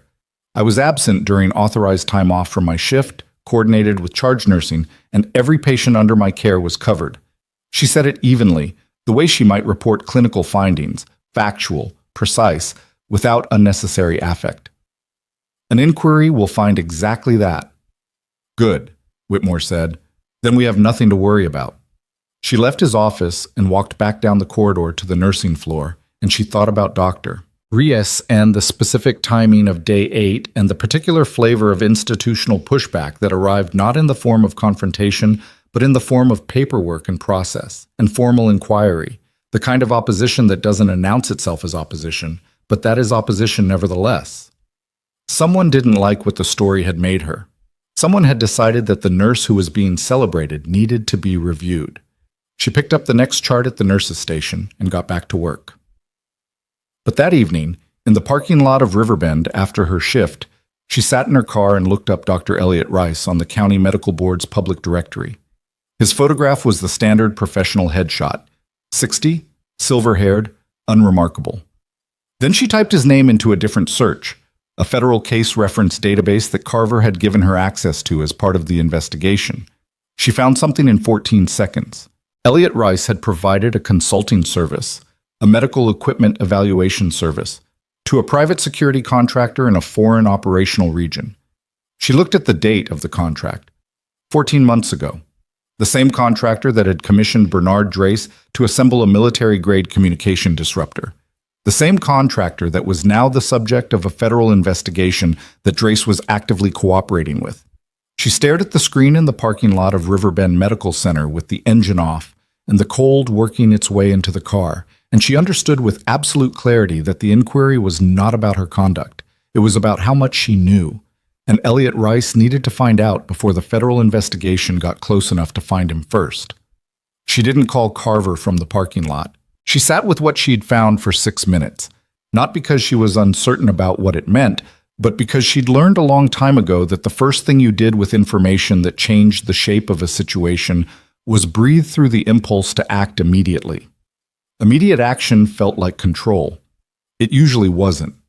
What she had was a name in a federal database, a contract 14 months old between a medical consultant and a private security contractor who is now the subject of an active federal investigation. The connection was real, the implication was clear, but implications required evidence, and evidence required the people with the authority to act on it, and that was not her. She called Carver at 7:43. Carver answered on the second ring, the way she always answered, and Madison gave her the information in the order she'd found it: Rice, the inquiry, the timing, the database result, the contract. She spoke clearly and didn't editorialize. When she finished, there was a silence that lasted longer than Carver's silences usually did. "Spell the name," Carver said. Madison spelled it. "And you found this through the case reference access we gave you?" Yes. Okay. Another pause. She could hear Carver moving, a door closing. Don't touch the inquiry. Don't respond to the board. Don't request information about it. Don't contact Rice directly. Treat it as if it's a routine nuisance and you're mildly inconvenienced by it. I can do that. I'm going to need 2 days to run this properly. If what you've found connects the way it looks like it connects. Carver stopped, seemed to recalibrate. Go home, Madison. Sleep. I have a 7 a.m. shift. Then sleep fast, Carver said. I'll call you when I have something. Madison drove home. She made tea rather than coffee because it was late and she needed to actually sleep. And she sat at her kitchen table for a while in the particular quiet of an apartment at night when the city has mostly gone to sleep and there's nothing between you and your own thinking. She thought about Drace in the warehouse, the careful way he'd said for leverage, not for profit, like the distinction mattered morally. She thought about Rice, whose headshot looked like every medical administrator she'd ever had a bureaucratic conflict with, which was itself an uncomfortable thing to notice, the way that danger came dressed in the ordinary, the way that the people who did real harm were almost never recognizable as people who did real harm until they were. She thought about Loretta, who'd called and said people needed to hear about somebody who just did the right thing. She hadn't done the right thing because she'd calculated that it was right. She'd done it because Loretta had stopped expecting rescue, and she happened to be in the room, and something in her, some residue of 6 years of treating people under fire, of showing up for strangers in the worst moments of their lives, couldn't let that stand. That wasn't heroism. It was just what you did when you were the person in the room with the capacity to act. She went to bed. She slept 5 hours, which was enough. Carver called on day 2 at 4 in the afternoon while Madison was in the middle of a medication reconciliation review and had to step into the supply room with her pen still in her hand. Rice, Carver said, here's what we have. The contract was real. We've confirmed it. 14 months ago, medical equipment evaluation for the contractor's operational site. We don't believe he knew the full scope of what the contractor was doing, but a pause that carried weight. We do believe he knew enough. The evaluation he signed off on included specifications for equipment housed adjacent to the communication systems Drace was targeting. He would have had to know what was nearby to assess what he was assessing. Willful blindness, Madison said. At minimum. Possibly more active than that. We're still building the picture. A shift in Carver's tone. Something that wasn't quite apology but was adjacent to it. What we know for certain right now is that the board inquiry he initiated is not a legitimate conduct investigation. He used his position on the oversight committee to open a procedural file on you within 24 hours of your name reaching national coverage. He was trying to find out what I'd told the federal investigation. Yes, and possibly to create enough institutional noise that you'd be distracted from cooperating further. A pause. We're going to handle this. But I want you to understand what handling it looks like. It's not immediate and it's not dramatic. It's going to be documentation, legal process, coordination with the board's own oversight structure. It will take the time it takes. What about the inquiry itself? Madison said. It's being flagged as potentially retaliatory and procedurally initiated under false pretense. The board's own general counsel has been contacted. Rice is being asked to recuse pending a review of his own professional conduct. Carver let that settle. He initiated an inquiry into a federal witness involved in an active federal investigation. That's not a comfortable place to be sitting. No, Madison said. It isn't. Are you okay? Carver asked. It was the first time in the entire duration of their interaction that she'd asked that, and it had the quality of a question that had been waiting for the right moment. Yes, Madison said, and then the way she'd answered Mr. Davalos. I think so.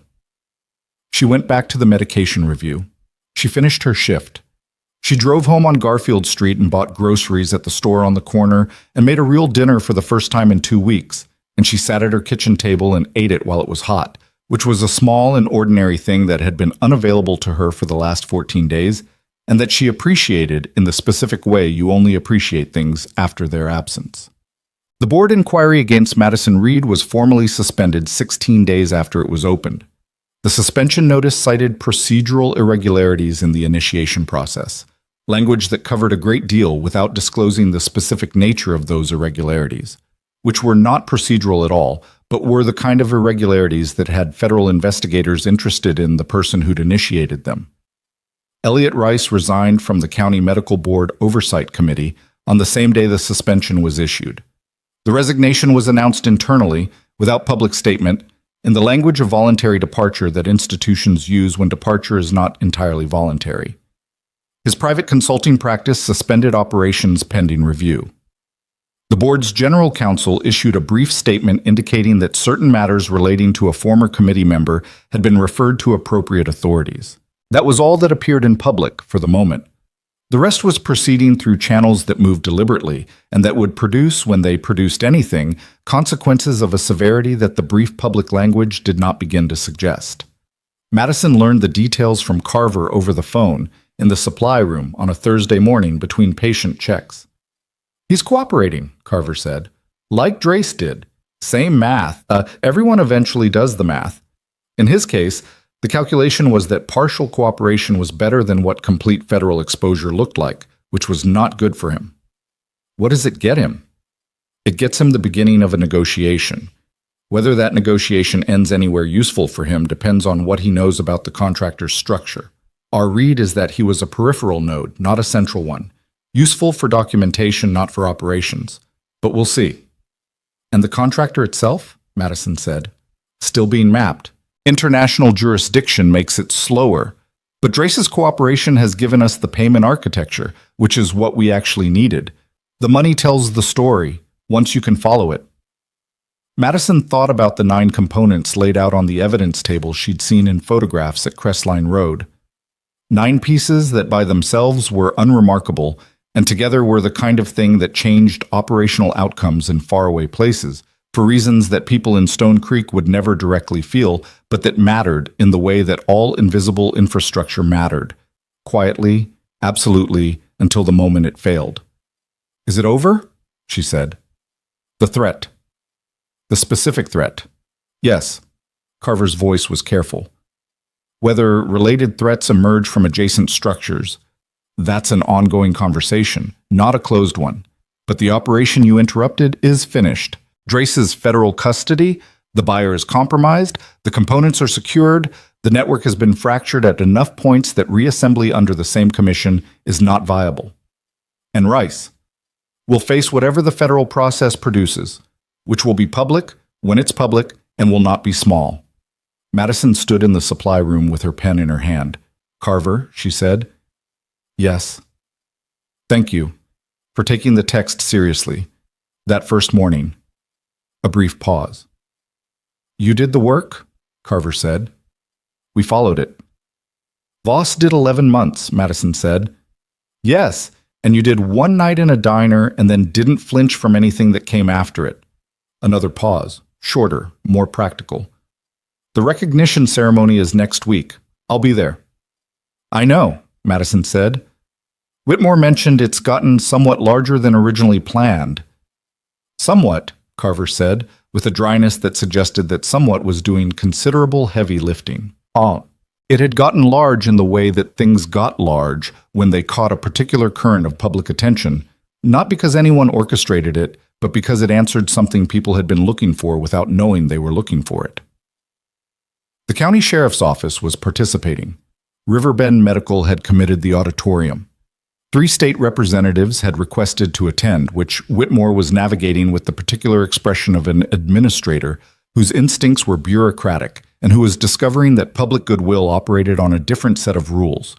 Voss came in from wherever she'd been in the interval since the warehouse. Madison saw her for the first time since that night in the corridor outside the auditorium an hour before the ceremony, and they stood in the fluorescent-lit hospital hallway and looked at each other in the way of 2 people who had been in a room together during something significant and who didn't have a standard social template for what to say about it. "You look better than you did in the warehouse," Voss said. "You look better than you did in the dark," Madison said. Voss almost smiled.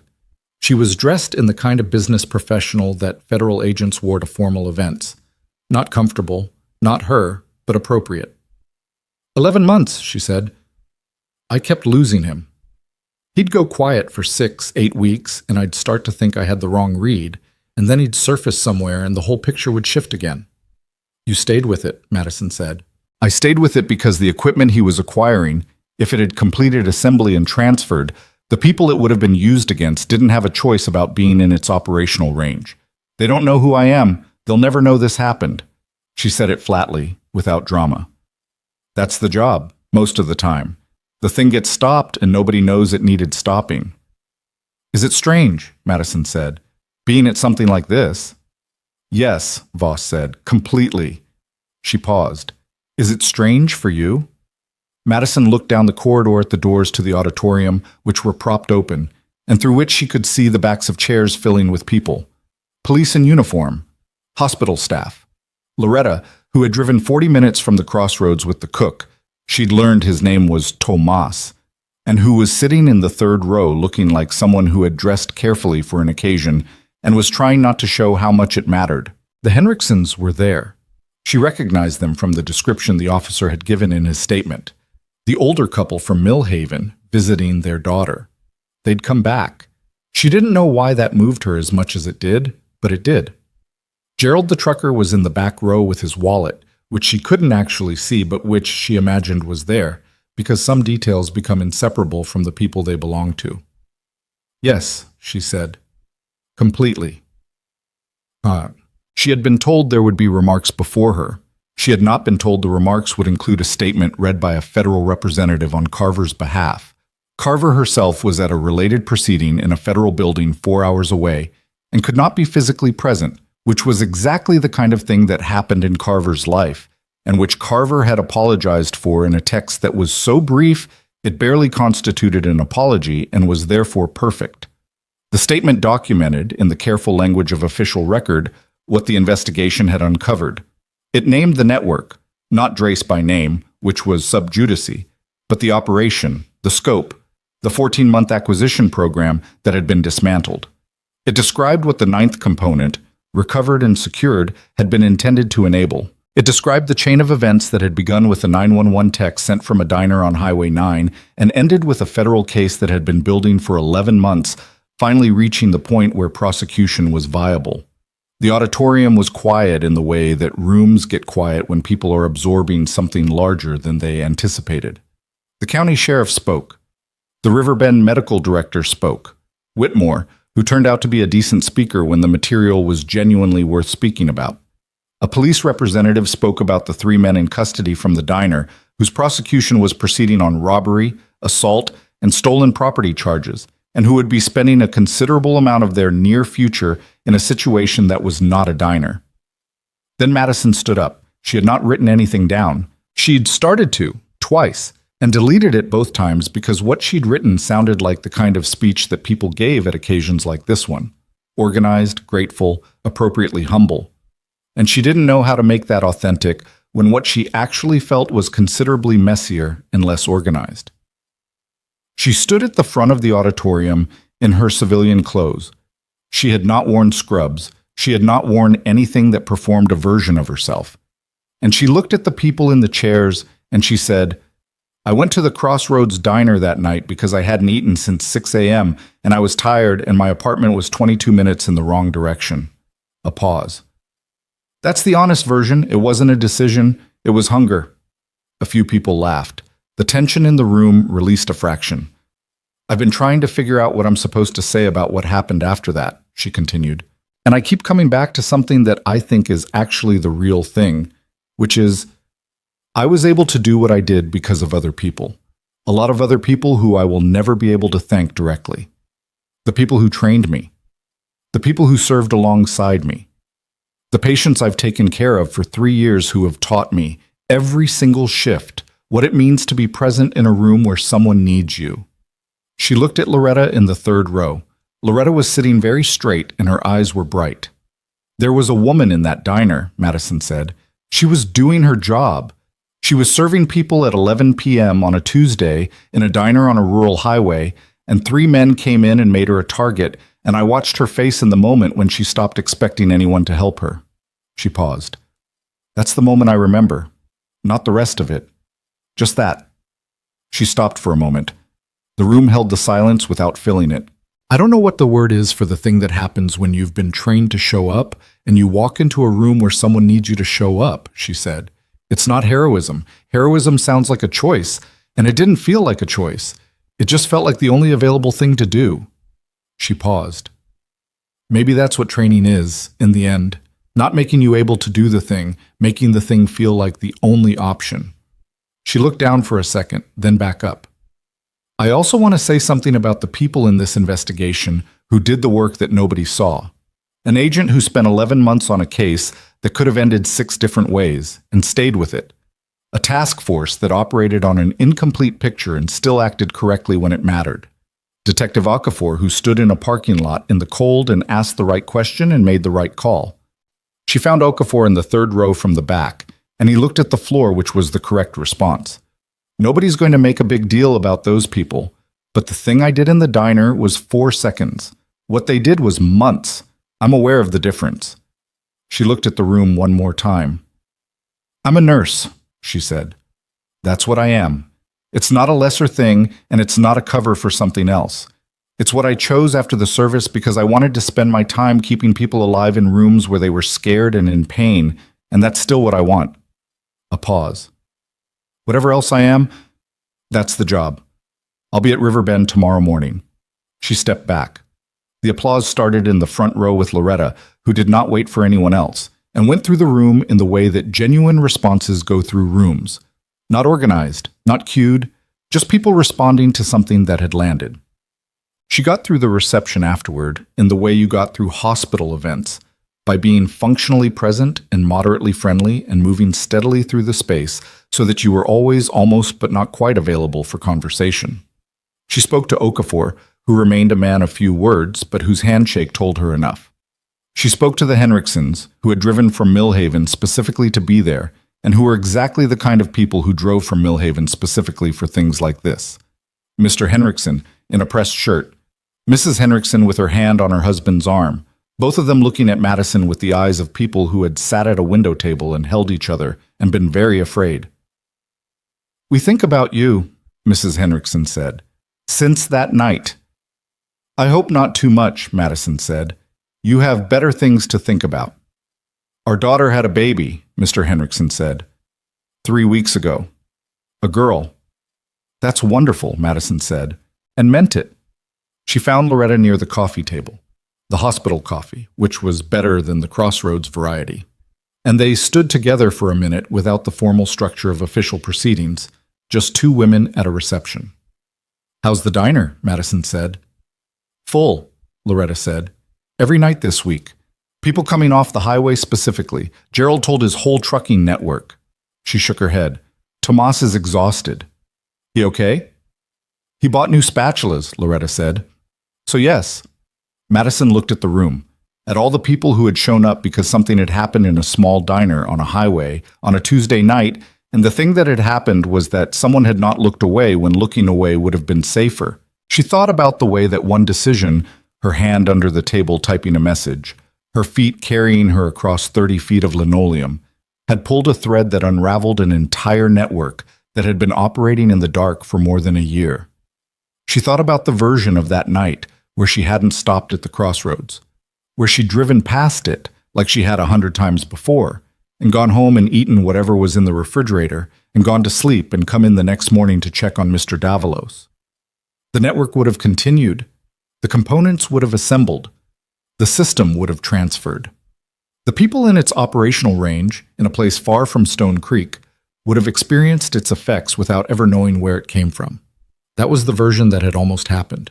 That version required nothing special, just ordinary exhaustion, ordinary hunger satisfied by something at home, ordinary Tuesday. She thought about what Voss had said in the corridor. The thing gets stopped and nobody knows it needed stopping. She knew. That was enough. 1. 3 weeks after the ceremony, Elliot Rice was formally indicted on 2 federal counts, one for his role in the contractor's documentation chain, one for misuse of his official position on the Oversight Committee in a manner that constituted obstruction of a federal witness. The indictment was public record, which meant it appeared in the county paper and on the regional wire and in the Professional Licensing Board's public notifications, where his name sat alongside the case number in the same unflinching official language that the law used for everyone, regardless of their headshot or their silver hair or the years they'd spent sitting on committees deciding what was proper conduct. He did not contest the charges at arraignment. The board issued a statement noting that the Oversight Committee had accepted his resignation and that the inquiry he'd initiated had been closed without findings and expunged from the relevant file. The statement was 3 sentences. The 3 sentences were precise and sufficient and left nothing ambiguous about what had happened, which was that a man had used a legitimate institution for an illegitimate purpose and had been found out and removed. Madison read the statement on her phone in the break room between shifts. She read it once. She put her phone away and got back to work. Bernard Drace's sentencing came 6 weeks after his cooperation agreement was finalized.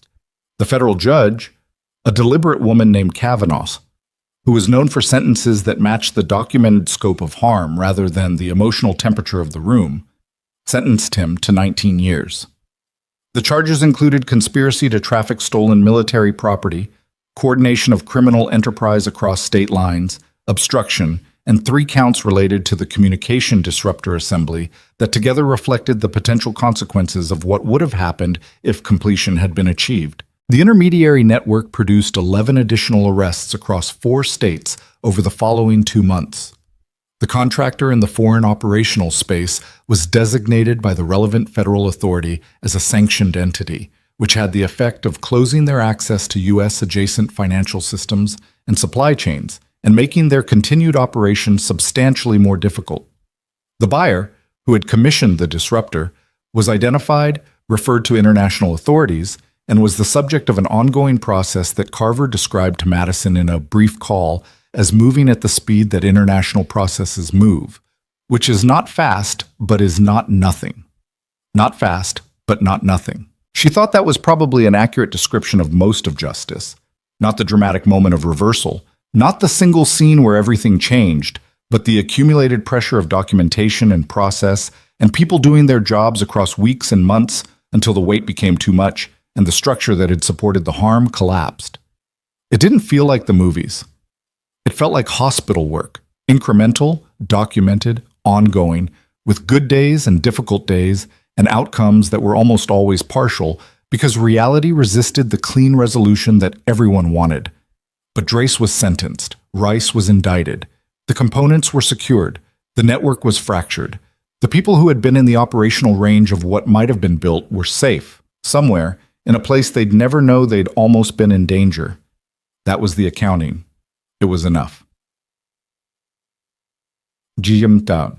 On a Wednesday morning in the second week of December, Madison drove to the Crossroads Diner before her shift. She hadn't been back since the night it happened. She wasn't entirely sure why she was going now. Not nostalgia, not sentiment exactly. More like the kind of returning that completes a thing by confirming that it's actually, fully, done. It was early, 7:10, the breakfast shift just started. Loretta was behind the counter in the same apron, same posture, same way of moving around the space that spoke to years of a known routine. She looked up when the bell over the door rang and saw Madison and said nothing for a second, and then said, "BLT?" "Just coffee," Madison said. She sat in the booth farthest from the door, back against the wall, sightline to the entrance. She didn't decide to sit there. She just did. The coffee was still weak. She drank it anyway. On the wall beside the counter, where the pie case used to be before it got pushed and the cherry slices hit the floor, there was a frame. Simple wood frame, nothing ornate. Inside it, a photograph, the one from the hospital ID badge that had appeared in 300 news outlets, the one where she looked tired and real and like herself. Beneath it, a small card with printed text. Never judge someone's strength by the uniform they're wearing. She looked at it for a moment. The fluorescent lights buzzed slightly off-key. The cook, Tomas, with his new spatulas, had music going behind the kitchen window, something low and indistinct. A trucker she didn't recognize was eating eggs at the counter. A woman at the window booth was on her phone. Ordinary Tuesday. Ordinary morning. She drank her coffee. She thought about what Voss had said about people who were good at what they did and then stopped, and about how he'd never understood the distinction between stopping and changing. She thought about 6 years of showing up in rooms where things were on fire and learning to function inside the fire. And she thought about 3 years of showing up in rooms where people were scared and in pain and learning, again, to function there too. And she thought about how those two things had always felt like different versions of the same impulse, the need to be useful in a room that needed someone useful. She had not stopped. She had never stopped. She had just changed what the room looked like. She thought about the people she would go see when she got to Riverbend in 40 minutes, the patients whose names she knew, whose charts she'd memorized, whose families she'd spoken to in the corridor with the specific honest care that the families of sick people deserved and rarely got enough of. She thought about the new admission that Deb had texted her about this morning, a 41-year-old woman post-surgical whose chart had a note flagged for a medication interaction that the night shift had caught but not fully resolved, and which Madison had already been thinking through on the drive over. The work was always there. The work was always specific and human and slightly underfunded and difficult in the way that anything real was difficult. And she had chosen it, and she kept choosing it, and she would walk back in through the Riverbend doors in 40 minutes and keep choosing it for as long as the choosing made sense. That was not a small thing. It was, in fact, the whole thing. Loretta refilled her cup without being asked. "You doing okay?" Loretta said. "Yes," Madison said. And this time she didn't add the qualifier. Not because things were perfect. They weren't. They never were. There was always something unresolved and something hard and something that kept you awake at 2 a.m. with the window cracked. But because the qualifier had been about uncertainty, and the uncertainty had resolved into something she could live with. "Good," Loretta said. She put the coffee pot back, started wiping down the section of the counter near the register.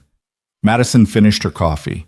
She left money on the table, too much, as before, because some habits were worth keeping. She picked up her bag and her keys. She stopped at the door, turned back. "Loretta?" she said. Loretta looked up. "The pie case," Madison said. "You should replace it." Loretta looked at the wall where the frame hung, then back at Madison. "Already ordered it," she said. "Arrives Thursday." Madison nodded. She walked out into the December morning, cold and clear, the highway running north toward Stone Creek in one direction and south toward everywhere else in the other. She stood at her car for a moment and looked at the Crossroads Diner, the sign, the vinyl booths visible through the glass, the frame on the wall. Then she got in her car and drove north. Not because there was something waiting for her in the direction she was heading that wasn't there in any other direction, just because that was where her work was. That was where the